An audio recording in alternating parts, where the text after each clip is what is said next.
Muy bien, buenas tardes a todos los que están. Bendiciones a aquellos que nos están viendo por internet desde Valencia, Picasen. Muy buenas tardes. Si quieren ver en directo, los que están en las redes sociales pueden entrar en www.canalesperanzadevida.org.es y www.esperanzadevida.es. Desde allí pueden asistir directamente en nuestras páginas. Muy buenas tardes a todos los que están. Clara, que llegó ahora, la hermana Clara, bienvenida. Por cierto, la hermana Clara hace unas empanadas venezolanas muy ricas. Es recomendable adquirir con ella. Y también damos saludos a los que están en internet. Siempre desde Madrid está Josefina, también desde Paraguay Damaris, y desde Guatemala está Ani, que siempre está allí asistiendo no solo los miércoles, sino también los domingos, y levanta muy temprano para ver las transmisiones. Les damos una cordial bienvenida. Hoy vamos a hablar sobre la santificación. Recuerdo que estamos haciendo un estudio sobre la confesión de fe de la web, que son 18 puntos, y ese punto es el número 10 de la confesión de fe. Está en pantalla nuestra confesión, allí está la numeración. Y bienvenido Eduardo, también Jason, bienvenido. Voy a comenzar diciendo dos chistes.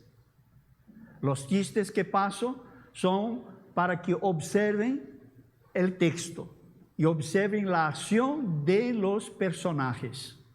En ese caso, es solo va a estar escrito en una fotografía, pero preste atención en la acción de los personajes en el chiste, ¿vale? Es un chiste. Un educador dijo a su alumno: chico, conjuga el verbo parir en el presente del indicativo. El chico pensó por un instante, se levantó y dijo: maestro, perdona, pero no puedo decirlo, porque mi madre dijo que nunca tengo que mentir. Bienvenida Reina y Isabel.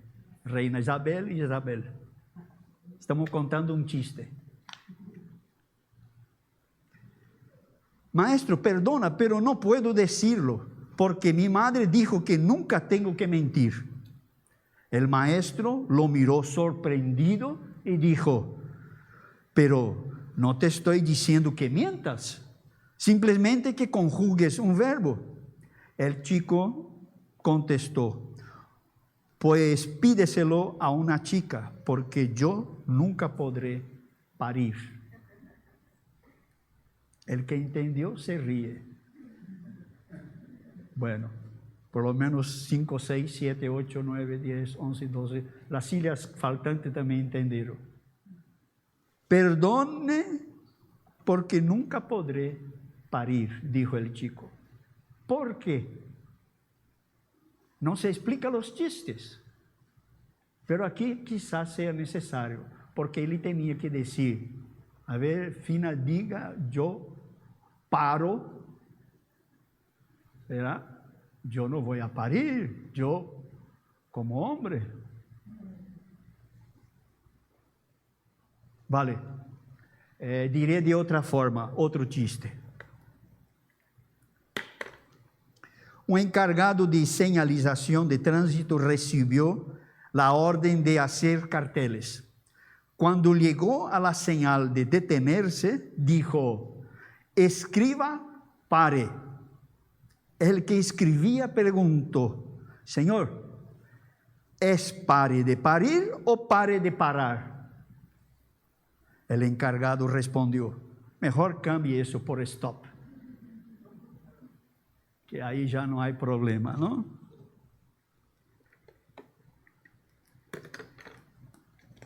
Mejor cámbielo por stop. Y es lo que nosotros hoy día tenemos en las calles. Una vez un sobrino mío me estaba diciendo: no, nosotros solo hablamos español. Entonces yo le dije: ¿y esa señal de tránsito? ¿Stop? Hombre, es stop de toda la vida. Será de toda la vida tuya. Tenía unos 14 años. Porque es pare. Ali es un préstamo del inglés. Stop. Pare. Y otros dijo: bueno, entonces está bien, deténgase. Y hay algunas señales de tránsito con la mano. Estamos hablando sobre la confesión de fe, que cuando confesamos algo, nosotros expresamos una verdad. Y a más todavía cuando se habla de lo que nosotros creemos, de nuestra fe en Cristo Jesús. No es la fe en la Biblia, que la tenemos como regla de fe. No es la fe en la Biblia, repito. Es fe en el amor de Dios que envió a su Hijo unigénito por nosotros. Sin embargo, esta fe tiene un yugo, el yugo de Cristo. Ya pasé. El yugo de Cristo en la Biblia es una metáfora de obediencia, guía, comunión, que aparece en el pasaje de Mateo 11, del 28 al 30. Sin embargo, Lucas es más emotivo, Fina. Él es más emotivo. Él dice, mira lo que dice, no está ahí. Él dice, está ahí. Lucas, ¿está escrito Lucas ahí? Sí, Lucas. Él dice: en aquella misma hora Jesús se regocijó en el Espíritu. Lo que da a continuación lo que dice en Mateo, que ahora vamos a leer Mateo 11, 28 o 25 al 30. En aquel tiempo, respondiendo Jesús, dijo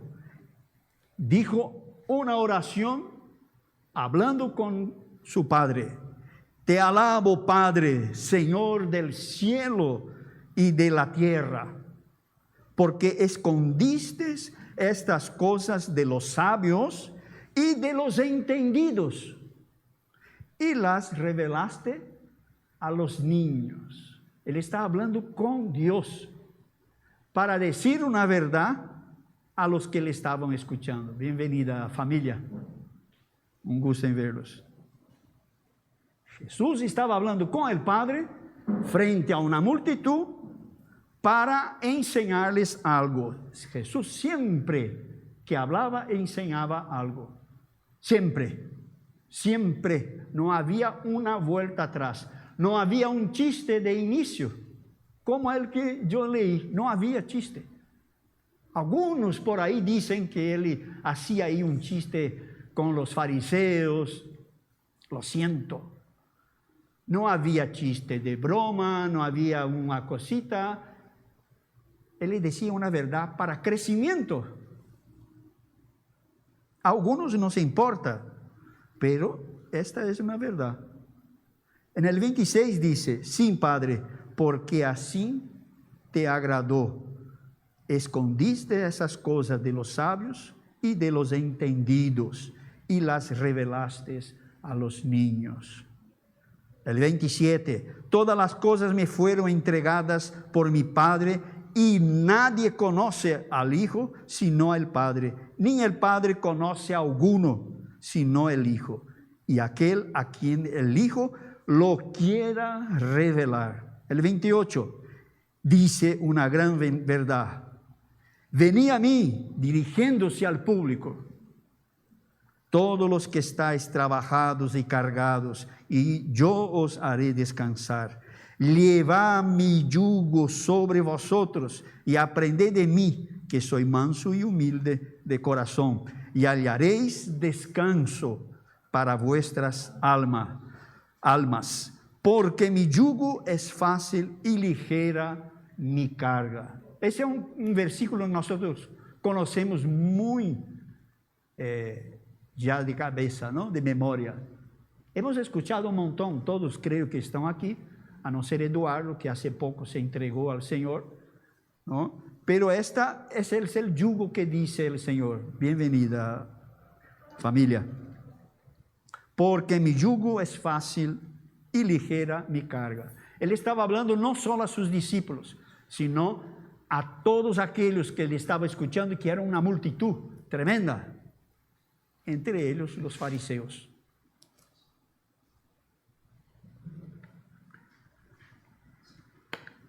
Diapositiva 6. ¿Qué es un yugo? Una herramienta. Es una pieza de madera que se coloca sobre el cuello de los animales para unirlos al arado y repartir el peso. En ese caso, el yugo de Cristo, Él comparte con nosotros. Él eleva una parte más pesada. Es una metáfora. En la época bíblica representaba la autoridad la doctrina y el estilo de vida de un maestro, que es lo que a nosotros nos interesa, ¿no? La religión, bueno, pero es un estilo de vida que representaba ese maestro. Él vivía así. ¿Qué significado tiene? Caminar con Jesús significa unirse a Él en una relación personal donde Cristo lleva la mayor parte del peso. Aunque quisiéramos, no podríamos haber llevado ese peso. Estamos hablando sobre la santificación en nuestra confesión de fe, no sobre el yugo. Sin embargo, hay un peso de verdad en eso.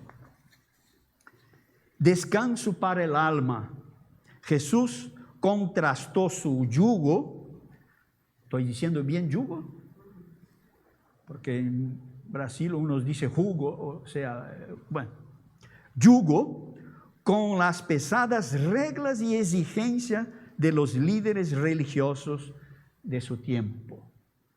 Justamente estoy escribiendo un libro que se dice sectas pastorales. La secta pastoral es relacionado con Simón, el que vio a Jesús, y como es una novela, hago un juego, porque él era de la secta de los fariseos. Y tenía, según la novela, la Biblia no dice eso, es una novela, que él quería justamente sacar de la mano de los discípulos de los fariseos ese peso que los propios fariseos llevaban, hacían tener un yugo pesado sobre ellos. Contrastó su yugo con las pesadas reglas y exigencias de los líderes religiosos de su tiempo. Obediencia con amor. Su yugo es fácil y ligero porque se vive bajo la gracia y el aprendizaje junto a un maestro manso y humilde, no bajo el miedo o la condenación. Por eso el yugo de este maestro era suave, era leve de llevarse. ¿Por qué? Porque el que obedecía en amor, no a la exigencia. Por favor, João, a próxima vez que venga al culto, por ejemplo, ¿no? Yo aquí a João siempre le tomo como ejemplo. Tiene que venir de traje. ¿Cómo va a venir de camiseta y un pantalón vaquero o jeans? Esto no es permitido. Ese es un yugo ¿Qué le importa cómo viene al culto? Una exigencia algunas veces. Hombre, a cualquier lugar que nosotros vamos, como siervos de Dios, vamos bien vestidos. ¿No es así, João? Y João se viste muy bien, limpio. No quiero ver perfumado porque todavía no le abracé, ¿verdad? Solo le hemos saludado. Pero un perfumito por ahí. Y algunos fariseos también colocan yugo en aquellos que se colocan perfume. Hay una religión que no permite el perfume. Y huele mal la gente bajo el sol, que da miedo. Además, no se bañan. Bueno, eso ya es otra cosa. Eso ya es yugo, ¿verdad? El yugo del Señor es liviano. Aquí entramos en nuestro tema. Al fin, después de tanto yugo, fariseo, liviano y todo más, podemos entrar en nuestro tema, la santificación. En Tesalonicenses 4:3 enseña que la voluntad de Dios es la santificación del creyente, lo que significa vivir una vida santa y apartarse de la inmoralidad sexual. Eso dice ese versículo, no lo coloqué allí. El significado principal de la santificación es el llamado a vivir consagrados a Dios y a ser transformados a la semejanza de Cristo. Es el llamado a vivir consagrados a Dios y a ser transformados a la semejanza de Cristo. Pureza, en ese caso, el texto exhorta de manera directa a evitar la fornicación o toda conducta sexual desordenada. El texto dice directamente esto, la conducta sexual deshonrosa, desordenada, se diferencia de la vida de las personas que no conocen a Dios y se dejan llevar por los malos deseos. ¿Malos deseos? ¿Malos deseos? Sí, a veces hay malos deseos, no solo corporales, sino mentales. Yo constantemente tengo que luchar conmigo mismo. Constantemente, como también el apóstol hablaba. A veces estamos hablando mucho de nosotros mismos, los predicadores. Yo no soy predicador, Aquí me metieron solo por ello para enseñar. El que predica, predica con una intención de convencer a los que están escuchando a retroceder. Esa es la predicación del Evangelio. Retroceder de la manera que estaban haciendo y cambiar de rumbo. Y tomar el rumbo que coloca el Señor en santidad. ¿Cambió? La 8. Nelly, dale un clic abajo, ¿sí? No. Espera. Voy yo a entrar, ¿vale? No grabes el vídeo de la cámara pequeña.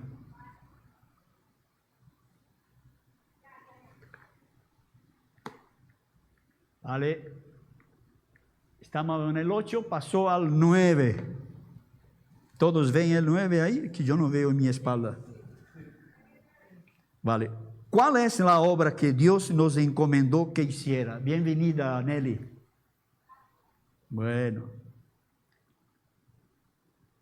No dejando de congregarnos como algunos tienen por costumbre, sino exhortándonos, y tanto más cuanto veis que aquel día se acerca. Hebreos 10, 28.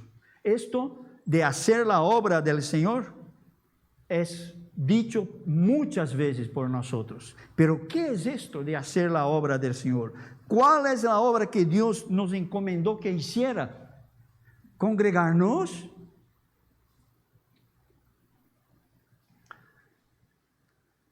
Hablamos mucho de congregaciones, de locales. Eso hemos hablado ya en unas enseñanzas anteriores, del local.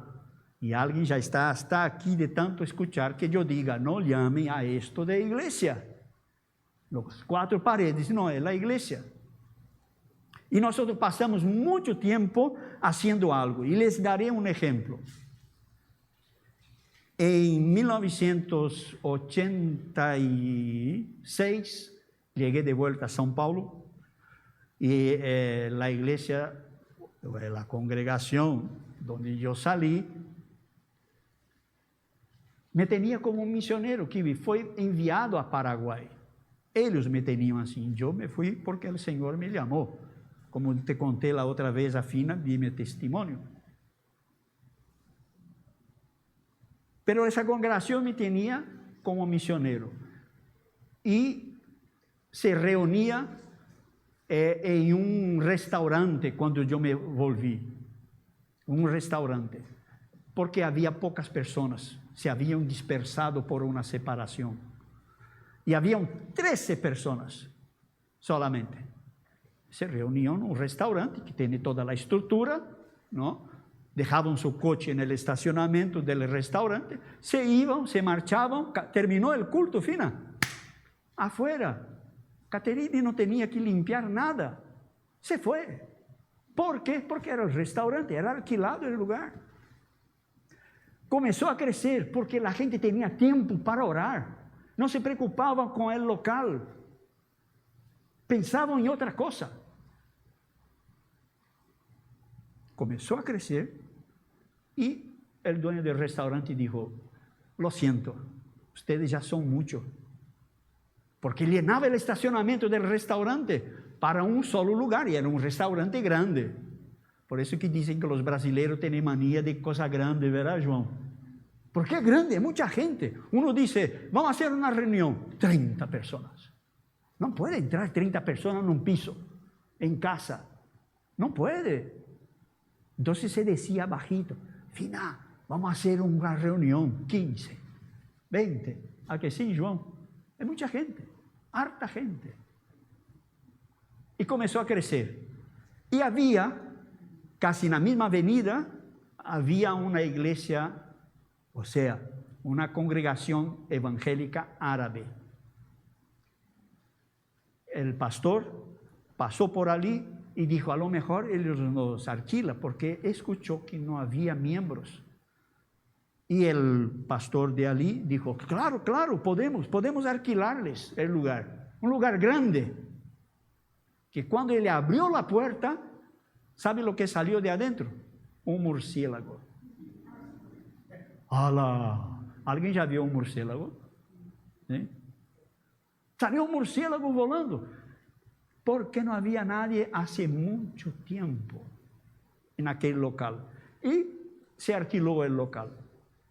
Estoy dando un ejemplo de lo que es crecimiento, lo que es dedicar tiempo.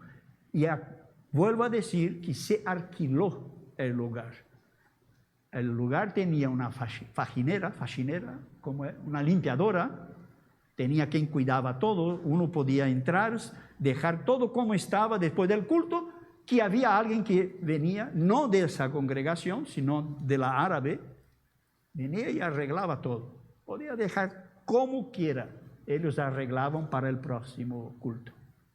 Y esa congregación tenía solamente que venir y hacer parte de la reunión, edificarse. Creció tanto y tuvieron la osadía de colocarme como presbítero de ella. Bienvenido, caballero, un gusto verlo.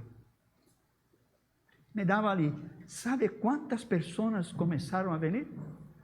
Más de 900 personas se reunían ahí, en este local.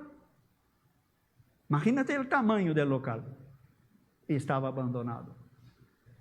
La iglesia comenzó a fluir, crecer. ¿Por qué? Porque tenían problemas y esos problemas eran pastores. Los pastores tenían que ir detrás. Y comenzó a colocar presbíteros. Ellos eran presbiterianos, ¿no? Entonces, ese es el contraste. La diferencia de la vida de las personas que no conocen a Dios y se dejan llevar por los malos deseos en contra de aquellos que se dejan llevar por los buenos deseos. La santificación tiene esta parte, esta peculiaridad de transformar a las vidas. Luego vamos a hablar más adelante de lo que es la santidad en sí. No dejando de congregarnos, como algunos tienen por costumbre, sino exhortándonos. ¿Qué es mantener firme sin fluctuar la profesión de nuestra esperanza, como dice en la Biblia? La obra es orar y ganar vidas. Nunca ha sido de trabajar en locales que decimos que es la iglesia. Error fatal, considerar que trabajar para el Señor es trabajar en el local arreglando y limpiando y haciendo cosas allí. Mal interpretado está esto, dice el fariseo aquí, ¿verdad? Dice el fariseo aquí, David. Mal interpretado está esto. Sin embargo, entre tanto, cuando vemos discípulos de Cristo dedicando su tiempo a los demás, cuidando el local de reunión, trayendo personas para ver si adoran al Señor, como se adora al Señor, el Espíritu Santo convence a la persona de pecado y se entrega a Cristo. Muchos llegar a los pies de Cristo de esta forma, siendo traídos de afuera hacia un local como este, de 4 paredes para ser evangelizado. Entre tanto, hay que reconocer que la gran mayoría hoy día ya existe tachado, ya se le tacha entrar a escuchar, como dice algunos, lo mismo de siempre. Cuando ve un cartel, iglesia. Nosotros tenemos un feroz cartel ahí afuera. ¿Qué dice el cartel? Brigitte, encontré tu nombre. Verá, no más Ingrid. Ingrid y su esposo vinieron por esta, ¿cómo se llama? Freddy. ¿Cómo se llama ese grandote que está ahí? El QR. Un feroz QR nosotros hicimos ahí. Y una feroz frase. ¿Qué dice esa frase grande que está ahí? Esperanza de vida. No de muerte, de vida. ¿Quién pasa en el metro? ¿No? Esa oruga sobre ruedas que ustedes ven pasar de aquí para allá, ellos pasan y ven de lejos así, esperanza de vida. Y el QR que escaneó la familia y reconoció, entró en nuestra página web, ¿no fue así? Luego darán el testimonio alguna vez. ¿Por qué? Porque hay esperanza de vida. Esperanza y vida en Cristo. Los que entran aquí escuchan del Señor.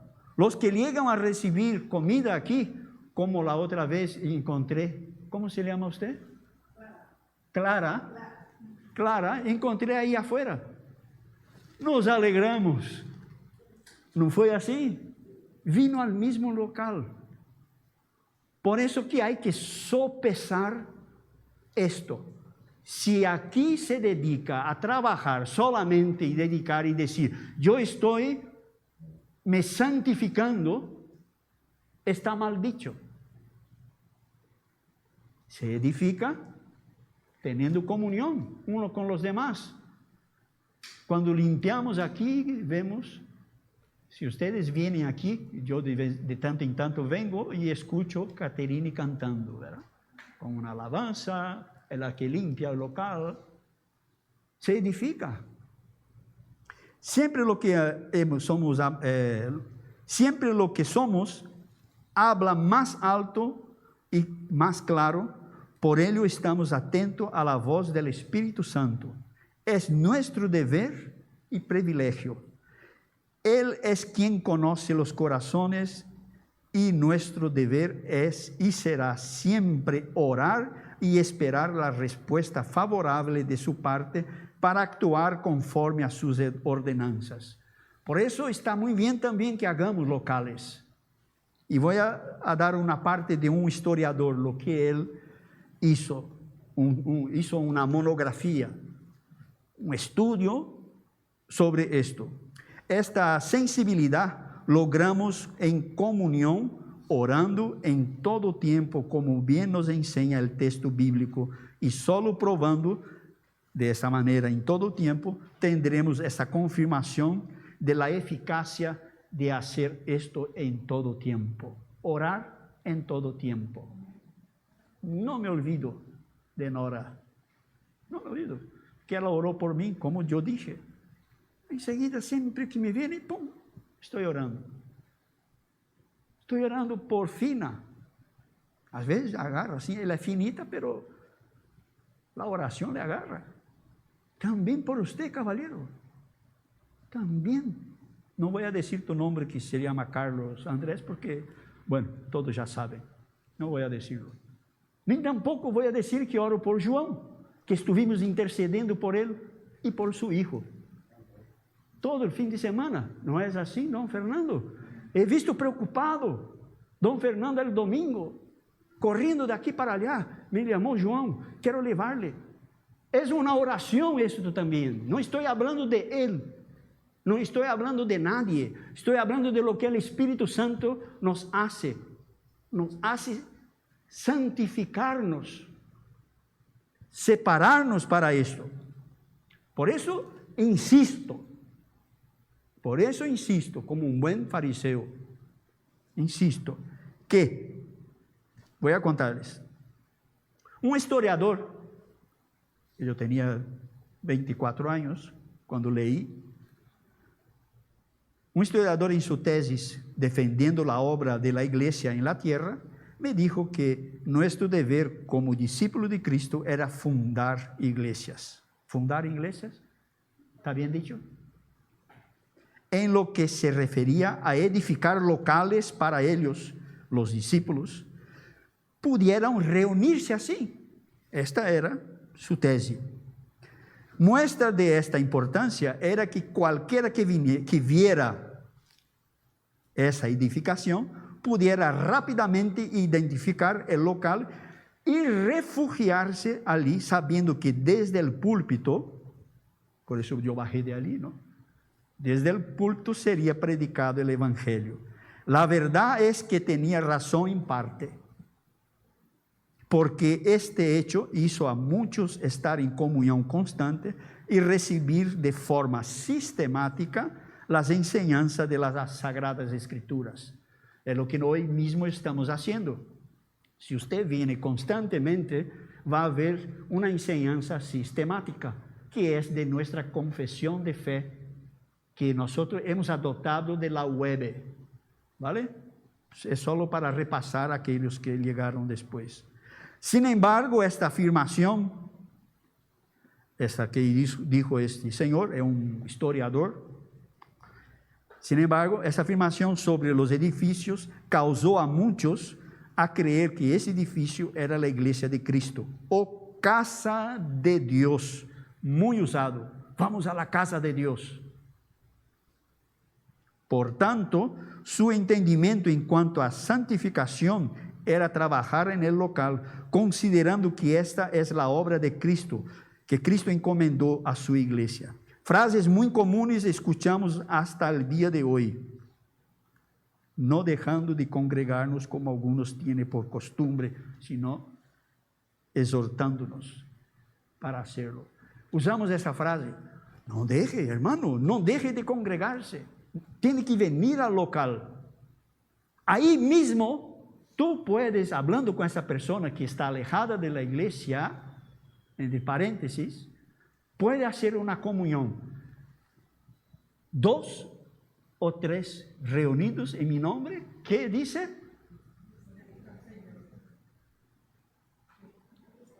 Ele está inclusive quando há uno.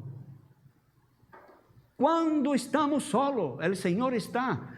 La casa, ¿quién es? Somos el templo del Señor. Amén. Estoy sola. Una señora me dijo, no sé si fue la semana pasada o la otra, estoy sola, hermano. Y yo dije, no, estás sola. Y se rió, porque sabía luego lo que iba a decir la Sherlock Holmes, ¿verdad? Sabía ya lo que iba a decir. Estoy con el Señor, ¿verdad? Claro, no diga que está sola. Habla con Él. Algunas veces me encuentra ahí, Don Moreno, arriba hablando solo. No estoy hablando solo. ¿Con quién estoy hablando, Vero? ¿Verdad? Algunos dicen papá del cielo, ¿no?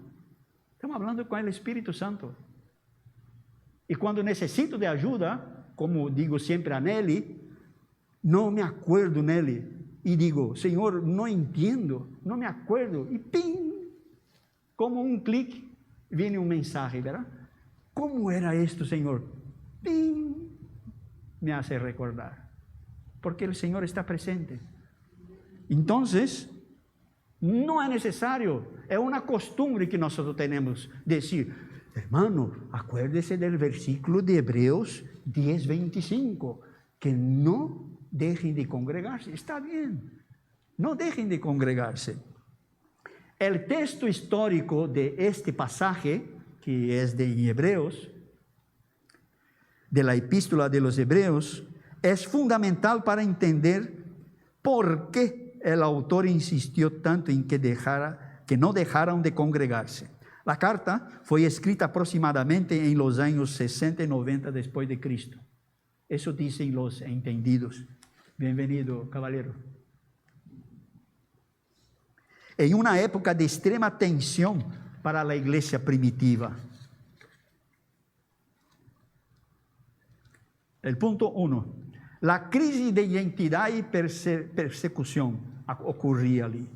Los destinatarios, en el punto 1, los destinatarios principales eran judíos que se habían convertido al cristianismo. Estos creyentes estaban sufriendo una doble presión. Persecución romana, rechazo social y familiar. La presión romana, bajo el imperio, especialmente durante el gobierno de Nerón, los cristianos comenzaron a ser perseguidos, arrestados, despojados de sus bienes. Un rechazo social. Al abandonar el judaísmo, tradicionalmente sus propias familias y compatriotas los consideraban traidores, expulsándolos de las sinagogas y de la vida comunitaria. ¿Quién tuvo el privilegio o desprivilegio o el favor de conocer una familia judía? Cuando alguien de ahí, de este medio, sale, ellos ya no consideran más como su hijo. Y no es solo esta religión. Hablé una vez con un musulmán y él me enfrentó con lo de Cristo. ¿Verdad? Que Cristo era, él decía que Cristo era, ¿cómo es que se dice los musulmanes que dicen que era Cristo? Un profeta. Un profeta, simplesmente. Así me dijo, no estaba comiendo con él, era mi patrón, ¿no? Era el que me había empleado, y fuimos a comer. Y entonces él me avanzó con esto, ¿no? Y yo le dije, no menospreciando a él, yo dije, diga una cosa, ¿qué ocurre cuando un hijo en tu religión es homosexual? ¿Qué hace? Se colocó pálido, medio amarillo, medio rojo, porque ¿sabe lo que hace? ¡Pimba! Fuera de casa. Rechazo total. No voy a decir que el Señor estaba medio por ese punto, porque sería, pero sí. Era su parecer. Y esto era lo que hacían. Por eso, los creyentes en aquella época pensaban dos veces. Cuando se convertían, veían esto, se quedaban en duda de santificarse, edificarse, congregándose o no. Y a veces escogían otras cosas. Era una tentación, segundo punto, volver atrás. Eso se llama, en teología, apostasía. Ante el sufrimiento, muchos de ellos, estos cristianos, se encontraban desanimados y espiritualmente agotados. El judaísmo era una religión legalmente reconocida y segura dentro del Imperio Romano. Por ellos sentían seguro y muchos tenían la tentación de regresar a ese judaísmo, el sistema de sacrificios en el Antiguo Testamento para escapar de la persecución. Mayormente diciendo, volviendo a crucificar a Cristo, porque ellos esperaban un Mesías, se reconocieron al Señor, pero volvieron atrás crucificándolo de nuevo. Y el apóstol Pablo, que no fue el que escribió eso, el Hebreos, sino que él decía ese tipo de cosas. Es llamar al altar, como nosotros algunos tenemos esa costumbre, vengan al altar del Señor. El altar del Señor es aquí. Deja que Cristo venga a tu corazón. No es el local.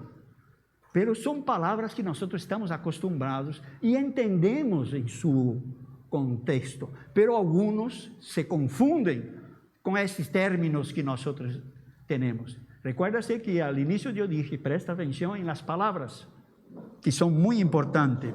El peligro del aislamiento. Estamos hablando de por qué los cristianos, o este que escribió la carta, decía, no dejen de congregarse, porque al no congregarse, no juntarnos, había un peligro de aislarse. ¿Y cuál es el peligro de aislarse? Esto, para evitar el llamar la atención de las autoridades, los judíos hostiles, algunos creyentes comenzaban a faltar a las reuniones secretas que solían hacerse en casas, ¿no? Creían que podían mantenerse su fe en privado para protegerse. Error, como yo dije, error llamar de casa de Dios, ¿te acuerdas? Acabo de decirlo. ¿Por qué es un error mantener tu fe en privado? Porque usted apaga. En una ocasión yo estaba muy débil espiritualmente, según estaba diciendo una persona, porque yo no me podía ir a asistir. Y el pastor llegó y me dijo, hermano David, usted está haciendo un carbón aparte de la hoguera. ¿Y sabe lo que ocurre al carbón que se aparta? Se apaga de poco a poco. Tiene razón. Casi me apagué. Si no fuera porque una cosa aprendí desde niño. David, canta, decía mi hermana Neide, tú la conociste, ¿no? Tú la conociste, Neide. Ella me enseñaba a cantar, vencedor, tenía 10 años, justo David. Vencedor serei, nada me espanta, em português, hein? João vai traduzir depois. Nada me espanta, a causa é santa, vencedor serei. Eu sempre cantava isso quando estava muito mal, eu cantava isso como vencedor. Não, eu confio em Cristo. Y volvía.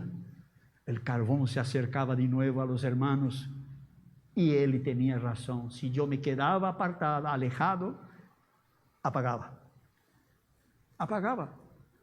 Sin embargo, hay testimonios de aquellos que se santificaron estando más de 40 años en una celda.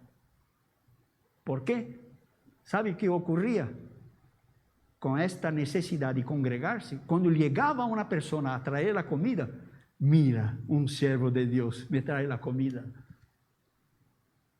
me trae alimento, preso en un contenedor. 20 años escuché hace poco un testimonio de una hermana sola, pero el que entregaba la comida, ella lo consideraba como si fuera la mano de Dios trayendo alimento, como un siervo de Dios. Y hay muchos chistes muy buenos sobre esto, ¿verdad? Que dicen, ¿viste? Nosotros fuimos que te trajimos comida, no tu Dios. Y la persona dijo, Cuando Dios manda traer comida, hasta Satanás obedece. Para servir a los siervos del Señor, como si fuera un pajarito. Vamos, tenemos que avanzar, Fina. No quede hablando mucho de lo que está escrito aquí, ¿eh? Próxima diapositiva. La santificación es un proceso espiritual muy profundo. Muy profundo, Jason. Profundo. Y Jason entiende de aviación, ¿no? ¿Cómo era? De hacer aviones, ¿no? Soldador. Es muy profundo. Muy necesario saber lo que se está haciendo porque va a llevar vidas. El Nuevo Testamento, la santificación no es solo un estándar moral, sino un proceso espiritual profundo, donde el creyente es apartado por Dios y transformando a la imagen de Jesús. Hay 3 aspectos. El creyente es declarado santo de inmediato al creer en Jesús. Ese es el primer punto, ¿no? Gracias a su sacrificio en la cruz de Cristo. Repito, el creyente es declarado santo de inmediato al creer en Jesús. ¿Quieren un ejemplo? ¿Un ejemplo? Hablo de nuevo de mí. Porque me nació esto de escribir una novela, otra novela fina, al lado del madero. ¿Sabe quién estaba allí? Al lado del madero. Y que fue evangelizado por el propio Cristo. El ladrón. ¿Qué dijo a él?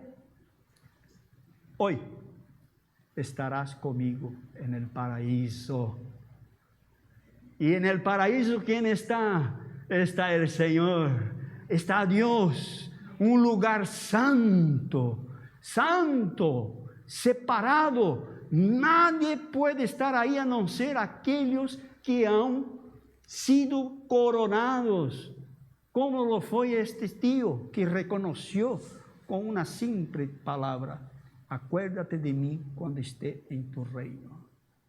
Fue una simple palabra que le dio abertura al cielo, a ser santo, porque aquí tenemos otra vez el ejemplo del ladrón.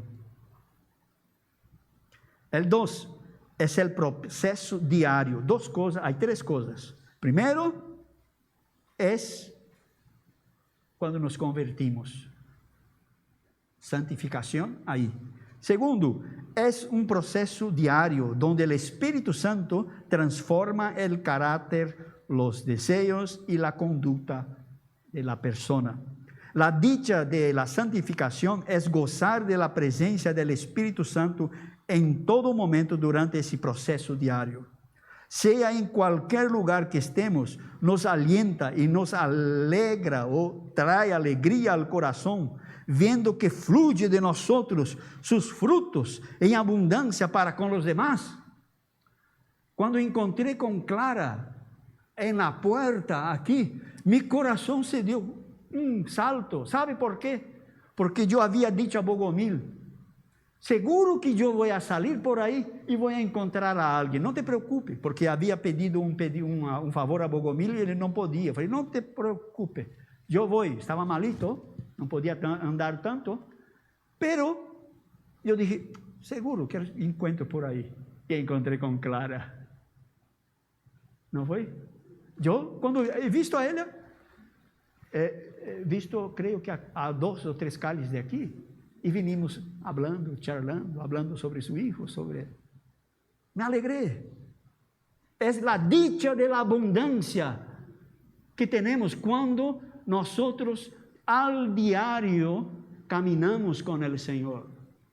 Buscamos algo del Señor. La comunión es buenísima. La comunión es buenísima con los hermanos. Y más todavía cuando nos abrazamos. A mí me gusta mucho abrazar a la gente. Fina ya está harta. Por favor, no me coloque esa barba en mi cuello. ¿Verdad? A mí tampoco, no sé cómo me quedaría con un barbudo, ¿verdad? Me abrazando. Bueno, salimos del título. Volvemos otra vez. Proceso diario donde el Espíritu Santo transforma el carácter, los deseos y conducta de las personas. Nuestros deseos, siendo guiados por Él, nos da confianza que estamos en el camino correcto. Nuestras aspiraciones son confirmadas cuando consentimos que nos guíe el Espíritu Santo. Pues presentamos el afán para que sea prosperado y en puerto seguro llegue tales anhelos. Hablamos la otra vez sobre el puerto seguro, en las clases pasadas. João, no me pregunte tantas cosas porque me hace secar la boca. 3, es la glorificación final. Primero, nosotros cuando nos convertimos, cuando nos entregamos al Señor, entramos en un lugar santo, Él nos purificó, nos hizo santo. No como el Papa, como algunos consideran el Papa o ciertas personalidades, que lo decimos, usted es santo. Una vez un borracho vino y se tiró a mis pies, porque sabía, yo no le conocía, pero él me estaba observando, que yo entraba y salía de un local donde decía iglesia, y sabía que allí la gente era santa.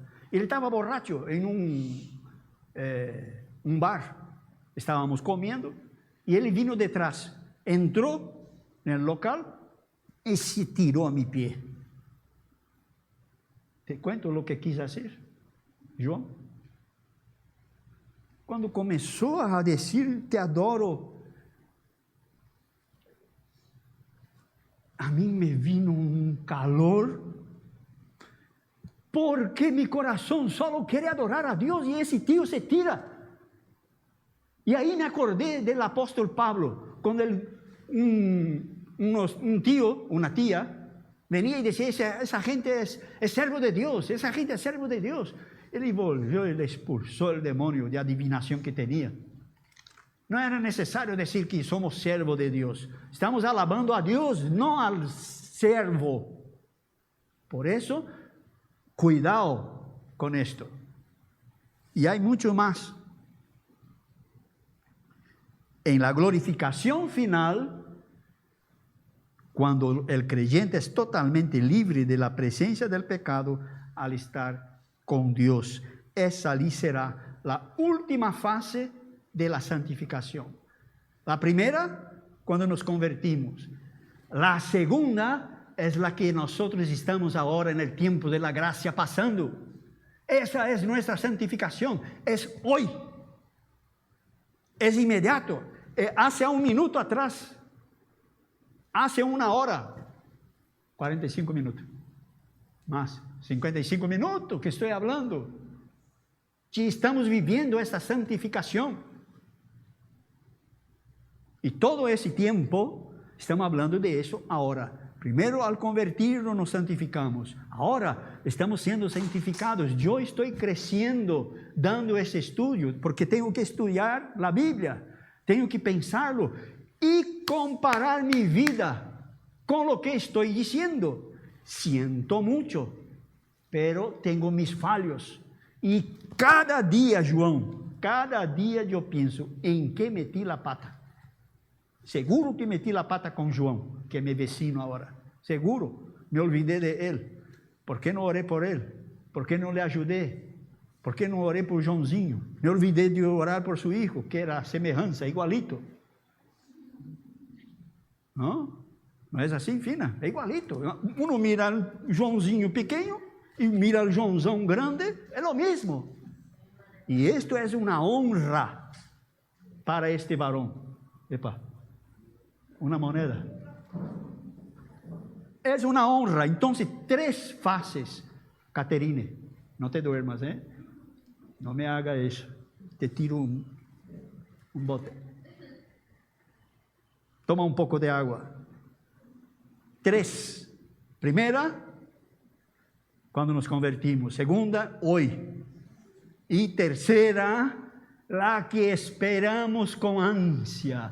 Cuando vamos a entrar en el recinto santo, perdonados completamente ya estamos, pero allí ya no habrá más nada de pecar, nada de tribulaciones, no habrá. Dice la palabra del Señor esto.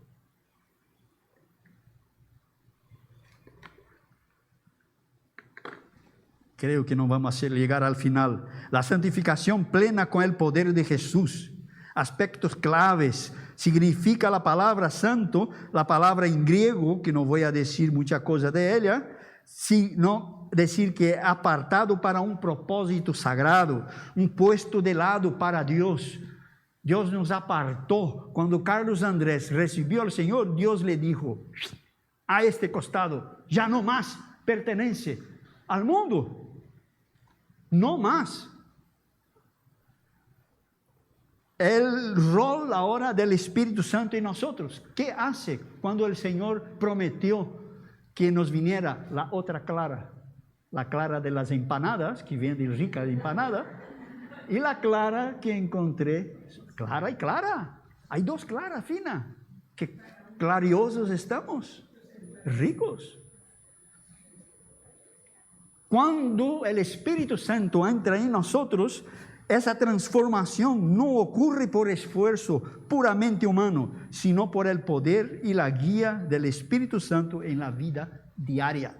Por eso la relación que tenemos que tener al diario con el Espíritu Santo. ¿Está solo? Habla con el Señor.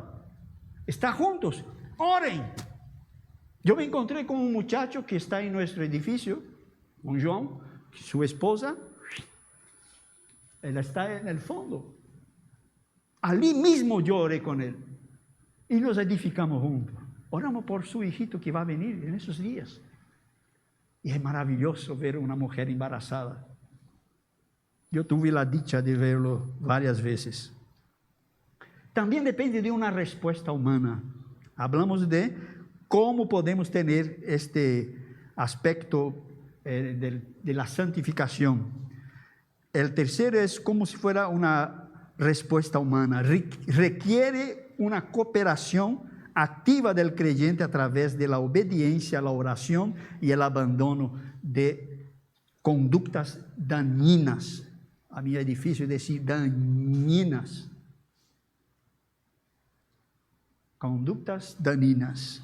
Abandonar esto, obedecer, permanecer en oración. Crecemos así.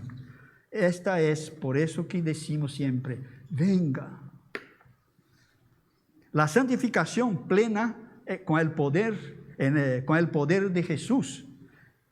¿Quieres ser salvo de toda maldad? ¿Quieres vivir y gozar santidad? ¿Quieres ser libre del orgullo y pasión? ¿Quieres vencer toda cruel tentación? Hay poder para ello, sin igual, no hay otro. Hay un poder sin igual en Jesús que murió y resucitó. En la sangre que Él vertió, hay poder. Amén. Efraín, amén. ¿Me ves? Hay poder en la sangre de Jesús. Y vamos a terminar haciendo algo. ¿Sí? Fina, vamos a hacerlo juntos. ¿Qué es? Voy a pasar a la última porque no combiné con el que estaba por ahí. Mira lo que es eso. Nos quedamos un minuto, ¿eh? Aquí me pidió el Fernando que hiciera, por eso voy a traer algo de aquí. Me dijo el domingo, ¿dónde está tu arma secreta? Yo dije, vale, voy a llevarla el miércoles. ¿Me da autorización? Sí. Vale. Entonces, la traje.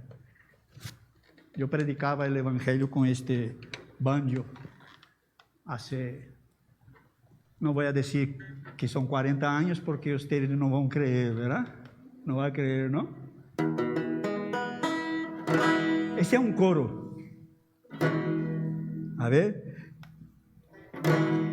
Quieres ser salvo de toda maldad, tan solo hay poder en mi Jesús. Quieres vivir y gozar santidad, tan solo hay poder en Jesús. Hay poder, poder, sin igual poder en Jesús, que murió y resucitó. Hay poder, poder, sin igual poder en la sangre que vertió. Quieres ser libre de orgullo y pasión, tan solo hay poder en mi Jesús. Quieres vencer toda cruel tentación, tan solo hay poder en Jesús. Hay poder, poder, sin igual poder en Jesús, que murió y resucitó. Hay poder, poder, sin igual poder en la sangre que vertió. Hay poder, poder, sin igual poder en Jesús, que murió y resucitó. Hay poder, poder, sin igual poder en la sangre que vertió.